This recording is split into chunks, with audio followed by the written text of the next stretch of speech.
What is up, everybody? Blindswiped here. Welcome back to another World of Tanks replay. This one comes to us from Skunk Bottom, a shooting and killing gaming clanmate, as well as a frequent flyer of the Blindswiped YouTube channel. Today, he's in his AMX 13105 AM Mule 50. And for those of you who don't know, that is a Tier 5 French artillery, otherwise known as an SPG self-propelled gun. But you know, I like to call them artillery. Like most artillery, this has a big gun on a little tank. She comes equipped from the factory with a 105mm HE slinging APCR derping gun. It's set atop a light tank chassis capable of 60 kilometers per hour. And at Tier 5, this artillery competes with the American M41, the German Guerilla, the Russian Su-122A, as well as the British Bishop. As you might know from some of my previous videos, also clowning around down here at Tier 5 is the French premium LAFU. We all know that I'm fond of the LAFU, and the tank featured here today in this replay is the lighter, faster, slower shooting tech tree cousin. Where the LAFU might be the stallion or the workhorse carrying his team to victory, the AMX 13105 is more like a mule doing his part to provide support. For those of you who are thinking about grinding up to the Mule 50, be sure to mount that 105 from the previous artillery piece, the Mule 47. The radio also carries over and is a good fit on the Mule 50. Your next priority is to research suspension so that you can mount modules.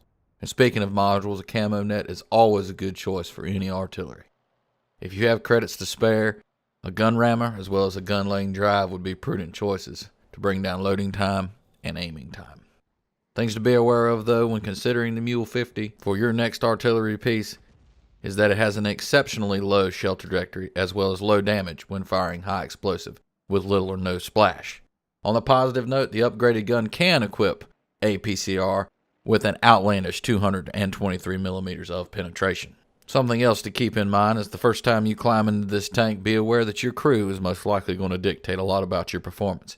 If you spent the gold to send your crew to academy, you'll likely have greater success hitting your shots, and greater accuracy is necessary if you're considering bringing the armor-piercing credits. So the funny thing about artillery in this game is, while sometimes you get to do the meme-tastic things like what you're going to see here and in some of my LAFU videos, most of the time, artillery is the scum of the earth.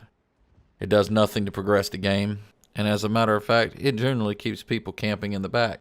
And otherwise, where you could have a great game, actually engaging tanks, most of them hide around the corner, trying to stay already safe. If I've said this once, I've said it 1,000 times, I would spend 10 to 20,000 gold just to be able to lock myself out of arty matches from now till the end of time. This, along with the +2, -2 matchmaking, just make this game less enjoyable than it has to be. For as far as I'm concerned, they can make a special game mode. It's all arty all the time. Call it the arty party. Whether it's 5-on-5 or 15-on-15, you can load up and go out and arty each other to death. Now, while oftentimes the first thing I hear is, well, what about all these people that spent silver and gold and time grinding up these tech trees? You know what? Time is money, right? We'll give you back your credits. We'll give you back your gold. We'll give you back your XP. Go spend it on something else. And for the love of God, remove arty from this game. But I digress, because this replay here today is about Skunk Bottom and his Mule 50. While I was ranting and raving going off in the rabbit hole, Skunk has managed to secure 1 kill and has been looking around the map looking for his next victim.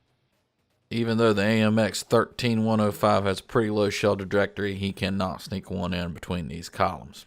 Enemy artillery has been spotted. Skunk's going to sight in on this Su-122 and provide his team some counter-battery artillery fire. Artillery is no longer sighted. Skunk sends the shell. Enemy artillery deleted. If you look here, we've got 2 KV-1s pairing off against each other. And you see the enemy KV-1 is at the bottom of the hill here. Got a slight advantage shooting up into the lower plate of the friendly KV-1. Skunk's attempting to line up a shot on this enemy KV-1. He fires, and it lands just slightly behind the tank. 2 KV-1s are trading shots, and the friendly KV-1 goes down. Skunk has reloaded. He's going to send one more. Gets lucky and tracks him. Does not penetrate. And if Skunk had stuck around, he probably could have landed one more shot on the tank before switching to another target. You see the indicator there for a track destroyed.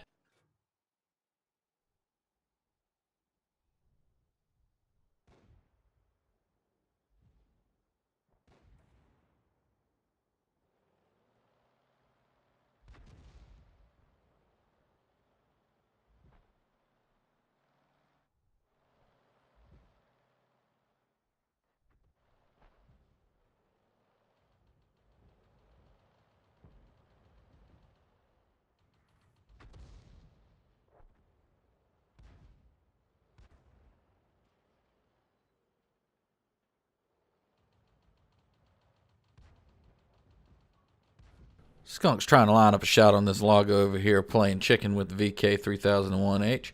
And while all this is going on, Matilda has managed to creep across the map and is putting pressure on the friendly base. As we can see here, Skunk cannot get a line of sight on the target, so he's going to pull up here and get in a better position so he can shoot down this side slope. Decides to engage TD mode, but the tank goes down. Panzer 2G has showed up to the right. Skunk lines up for another shot, and the tank goes down. Match is pretty even right now, 10-12 in favor of the enemy team. They have a little better team makeup. They've got a heavy tank, and light tank, and some TDs, while this team is a little bit heavy on the artillery.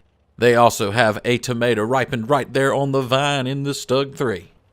Skunk's going to relocate over here into these bushes, try to give himself a little bit of cover, knowing that he has most likely been spotted. Get over here and hide out for a minute or two. And now we wait.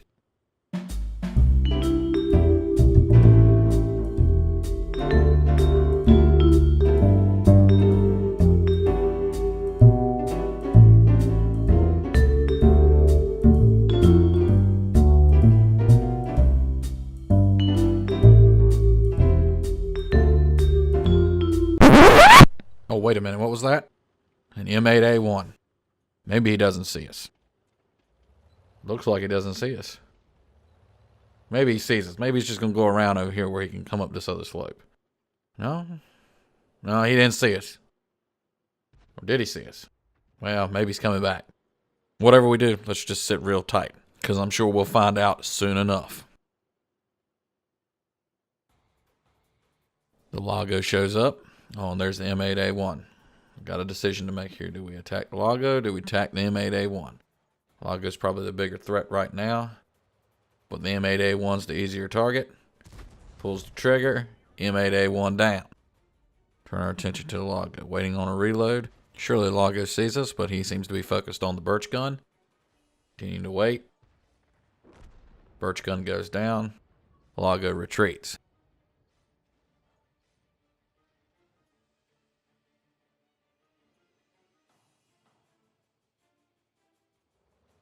As it happens so often in World of Tanks, now we wait.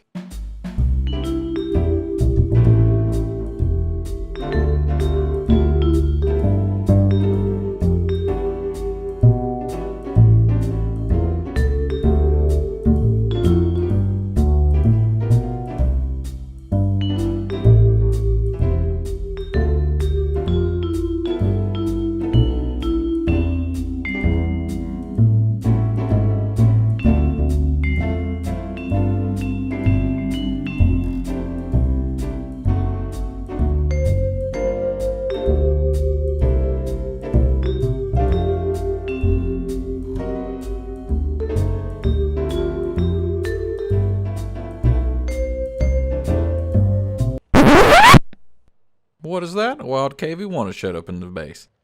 Well, let's turn around and see if we can't shoot at him. Let's move on over in free camera mode. See how close this shell gets.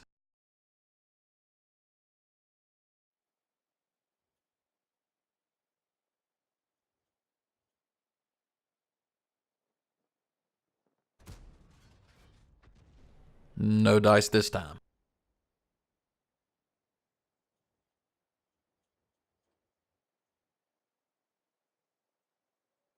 The KV-1 has gone into the cap circle, so Skunk's got to move over here. Relocate. Try to use this other ramp to get into the base.